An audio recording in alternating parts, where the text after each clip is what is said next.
Morning students. आज हम BA first के चैप्टर 4 दल बदल की समस्या पर चर्चा करेंगे। दल बदल को परिभाषित करते हुए डॉक्टर सुभाष कश्यप ने कहा था कि जब एक राजनीतिक दल के चिन्ह पर चुना गया सदस्य किसी भी कारण से अपने दल की सदस्यता त्याग कर निर्दलीय बन जाता है अथवा किसी अन्य दल में शामिल हो जाता है तो यह राजनीतिक दल बदल की श्रेणी में आता है। दल बदल के अर्थ को समझते हुए राजनीतिक दल बदल शब्द का अर्थ होता है राजनीतिक निष्ठा का परिवर्तन होना तथा इसमें निम्नलिखित परिस्थितियां शामिल समझी जाती हैं, जैसे नंबर 1, किसी विधायक का किसी दल के टिकट पर निर्वाचित होकर फिर उसे छोड़ देना तथा अन्य किसी दल में शामिल हो जाना। नंबर 2, किसी दल को छोड़ने के पश्चात विधायक का निर्दलीय रहना। नंबर 3, निर्दलीय रूप में किसी का विधायक बनना तथा फिर किसी अन्य दल में शामिल हो जाना। नंबर 4, भौतिक सिद्धांतों पर विधायक का अन्य पार्टी की नीतियों के विरुद्ध मतदान करना।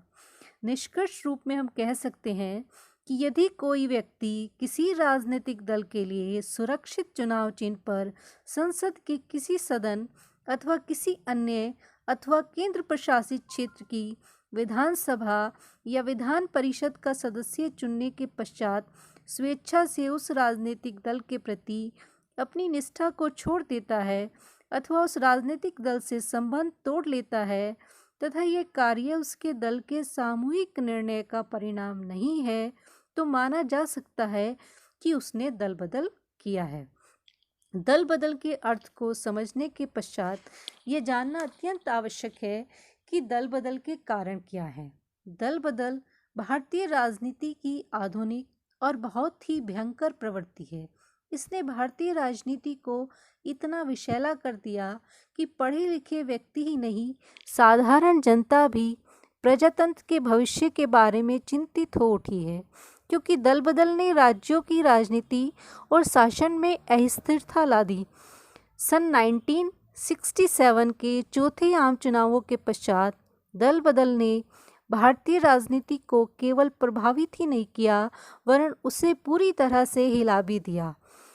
इस दल बदल के भारत में निम्न कारण हैं। पहला कारण, कांग्रेस के प्रभुत्व का अंत।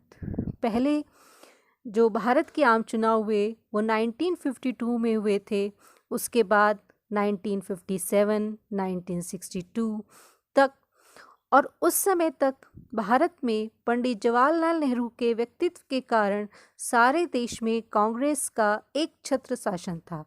इस स्थिति में दल बदल संभव ही नहीं था और कांग्रेस का कोई शक्तिशाली प्रतिद्वंदी दल नहीं था। लेकिन 1967 के चुनाव में स्थिति बदल गई और पंडित नेहरू का देहांत हो चुका था। लाल बहादुर शास्त्री जी का भी ताशकंद में देहांत हो चुका था। श्रीमती इंदिरा गांधी की कांग्रेस पर इतनी मजबूत पकड़ नहीं थी, इसलिए चौथे आम चुनाव में यद्यपि कांग्रेस की सरकार तो गठित हुई, परंतु उत्तर भारत के कई राज्यों में विरोधी दलों को भी काफ़ी सफलताएं मिली। अधिकांश राज्यों में विरोधी दल परस्पर मिलकर इस स्थिति में थे कि वे शासन की बागडोर अपने हाथ में ले सकें। मानव स्वभाव है कि जो व्यक्ति सत्तारूढ़ होता है और दूसरों को अनेक प्रकार के प्रलोभन देने की क्षमता रखता है, आम आदमी उसके इर्द गिर्द मंडराने लगता है। प्रभुत्व के अंत के कारण जो कांग्रेस दूसरे दलों के विधायकों को अपनी ओर खींचा करती थी, अब उसी के विधायकों को अन्य पार्टियां भी खींचने लग गई।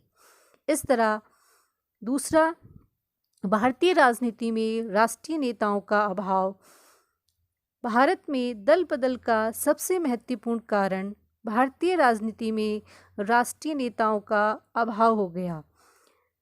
नेहरू जैसे व्यक्तित्व का कोई राष्ट्रीय नेता नहीं था। स्वतंत्रता संघर्ष के समय जो नेता भारतीय राजनीति में सक्रिय थे वो भारतीय राजनीति से विदा हो चुके थे। अब ऐसा कोई नेता नहीं था जो किसी भी पक्ष पर नियंत्रण रखने की क्षमता रखता हो। कांग्रेस और अन्य दलों के नेताओं का एक ही स्तर हो गया था। परिणाम स्वरूप नैतिकता के बंधन कमजोर हो गए और लड़ाई बराबर के बोनों में थी, जिसमें कुछ भी मना नहीं था। तीसरा कारण जो दल बदल का कारण बना वो था विधायकों और दलीय नेताओं में तनाव। विधायकों और दल के नेताओं में व्यक्तिगत संघर्ष और नोक-झोंक दिन प्रतिदिन तीव्र होती जा रही थी, जिसके कारण दल बदल को प्रोत्साहन मिला। चौथा कारण था कांग्रेस में गुटबंदी। कांग्रेस के अंदर बड़े समय से गुटबंदी चली आ रही थी, लेकिन पंडित नेहरू जी के व्यक्तित्व के समक्ष यह गुटबंदी तथा आपसी फूट उभरकर सामने नहीं आ सकी। परंतु नेहरू जी के देहांत के पश्चात कांग्रेस में गुटबंदी के तत्व धीरे धीरे सिर उठाने लगे और चौथे आम चुनाव के बाद ये गुटबंदी उभरकर सामने आ गई। इस चुनाव के पश्चात विधायक ही नहीं, साधारण जनता को भी यह महसूस होने लग गया था कि परिवर्तित परिस्थितियों में कांग्रेस को भी पराजित किया जा सकता है और विरोधी दल भी सत्ता संभालने तथा शासन चलाने की क्षमता रखते हैं। कांग्रेस केवल कोई एक ऐसी शक्ति नहीं है कि उसे धराशायी न किया जा सके। उसकी अजेयता का युग समाप्त हो गया था और कांग्रेस के सदस्यों में भी यह भावना प्रबल होने लगी थी कि यदि कांग्रेस में उनका पूरा सम्मान और पद नहीं मिला है तो कांग्रेस से बाहर ये सब कुछ वो पा सकते हैं जिनका कि वो हकदार हैं। पांचवा कारण है विधायकों में निर्णायक स्थिति। चौथे आम चुनाव के पश्चात राजनीतिक दलों के सदस्यों में ये भावना जोर पकड़ने लग गई थी कि वे दलों की स्थिति को बदलने की क्षमता रखते हैं, क्योंकि अनेक राज्यों में कांग्रेस और विरोधी दलों की सदस्यों की संख्या इतनी संतुलित हो गई थी कि 2-4 विधायकों के इधर उधर होने से सरकार का निर्माण तथा पतन संभव हो सकता था। राजनीतिक दलों द्वारा एक दूसरे के सदस्यों को अनेक प्रकार के प्रलोभन दिए जाने लगे। विधायकों को भी ज्ञात हो गया कि दल बदलने से उन्हें वह सब कुछ प्राप्त हो सकता है जो उन्हें अपने दल में रहने के कारण नहीं मिला। विधायक दल बदल के लिए अपनी कीमत बताने लगे। विधायकों की नैतिकता समाप्त हो गई थी। बाजार में कीमत का बहुत महत्व है। जो जितनी अधिक कीमत दे सकता है वही इन विधायकों को खरीद सकता है। दल बदल का छठा कारण है लोगों की उदासीनता। राजनीतिक दलों के सदस्यों के व्यवहार से क्षुब्ध साधारण जनता भी राजनीतिक गतिविधियों के प्रति उदासीन होने लग गई थी। भारतीय जनता की इस उदासीनता ने भी दल बदल को बढ़ाने में महत्वपूर्ण रही है। किसी दल के विधायक ने जब दल बदला तो इससे साधारण जनता को न तो कोई खेद हुआ और न ही इस दल बदल के कारण चोट पहुंची। जनता की यह स्थिति हो गई थी कि दल बदल विधायकों का विरोध करने के स्थान पर फूल मालाएं पहनाकर उनका स्वागत, सम्मान, सत्कार किया जाता था। दल बदल को और भी प्रोत्साहन मिलता है जब दल बदलने वाले को चुनाव में पुनः निर्वाचित कर दिया जाता है। इसमें कोई संदेह नहीं कि भारतीय मतदाताओं की उदासीनता ने दल बदल में महत्वपूर्ण भूमिका निभाई है। दल बदल के कारणों में 7वां पॉइंट है चुनाव में प्रत्याशी घोषित करना। दल बदल को इस प्रवृत्ति ने भी प्रोत्साहित किया कि यदि उसे अपने दल में टिकट नहीं मिला तो उसे अन्य दल प्रत्याशी घोषित करने के लिए सदैव तत्पर रहते थे। अपने दल में टिकट न मिलने से निराश टिकट पाने के लिए दल बदल के लिए तत्पर रहते थे। दल बदल के कारण का 8वां पॉइंट है सत्ता का लालच। दल बदल करने का सबसे महत्वपूर्ण कारण सत्ता प्राप्ति तथा मंत्री पद का प्रलोभन रहा है। सभी दलों ने अपनी आर्थिक क्षमता के अनुसार दल बदल के लिए तैयार रहते थे। दल बदल को रोकने का किसी दल द्वारा विरोध तो नहीं किया गया, वरन प्रोत्साहन अवश्य दिया जाता था। दल बदल के लिए जो किसी भी रूप में राजनीतिक दलों ने कार्य किए, उनके कार्यों की प्रशंसा तो किसी भी रूप में नहीं की जा सकती। दल बदल के कारण का 9 पॉइंट है वरिष्ठ सदस्यों की उपेक्षा करना। दल बदल का अन्य कारण वरिष्ठ की उपेक्षा भी है।